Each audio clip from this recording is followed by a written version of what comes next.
নমস্কার দর্শক বন্ধুরা, সঞ্চিতা সোমলিয়ামে আপনাদের সবাইকে স্বাগতম। আজ আমি চলে এসেছি আবার একটা নতুন রেসিপি নিয়ে। যদি ভালো লাগে তো প্লিজ লাইক, কমেন্ট আর শেয়ার করে দেবেন।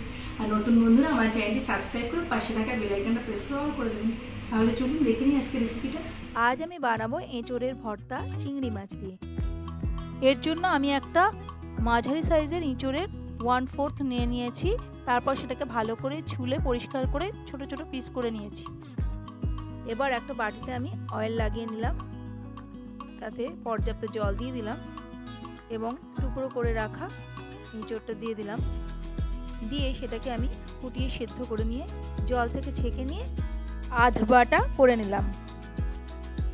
এবার আমি 5 টেবিল চামচ সর্ষের তেল গরম করে তাতে দিয়ে দিলাম হাফ চা চামচ কালো জিরে আর 2টো শুকনো লঙ্কা।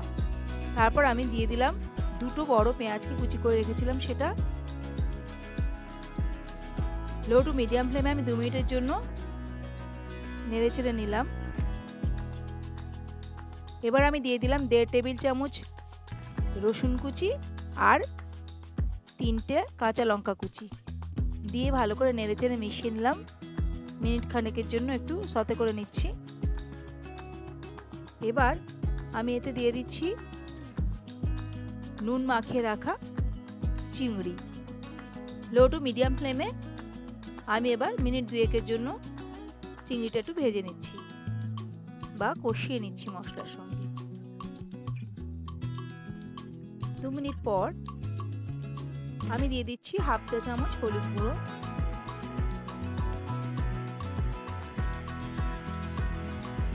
দিয়ে ভালো করে নেড়ে চেড়ে মিশিয়ে নিচ্ছি।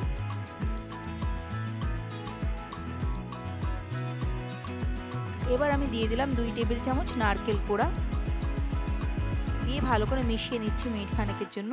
এবার আমি দিয়ে দিচ্ছি পেস্ট করে রাখা এঁচোড়টা,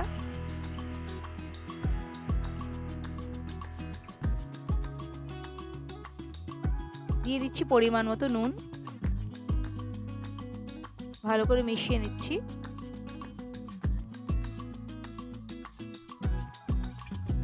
লো টু মিডিয়াম ফ্লেমে মাঝে মাঝে নাড়তে নাড়তে এটাকে শুকিয়ে ফেলতে হবে।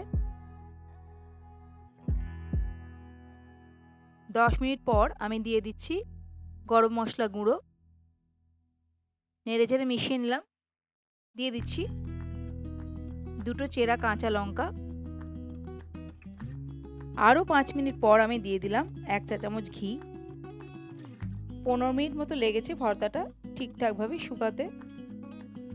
তৈরি হয়ে গেছে আমাদের চিংড়ি মাছ দিয়ে এঁচোড়ের ভর্তা। শেষে আমি দিয়ে দিচ্ছি ধনেপাতা কুচি। গরম ভাত বা রুটি দুটোর সঙ্গেই ভালো লাগে এই ভর্তাটা। মিশিয়ে আমি আঁচটা বন্ধ করে দিলাম। অবশ্যই বানাবেন আর জানাবেন কেমন লাগলো। অনেক ধন্যবাদ পুরো ভিডিওটা দেখার জন্য। আবার আমি হাজির হয়ে যাব অন্য আরেকটি রেসিপি নিয়ে। ভালো থাকবেন। নমস্কার।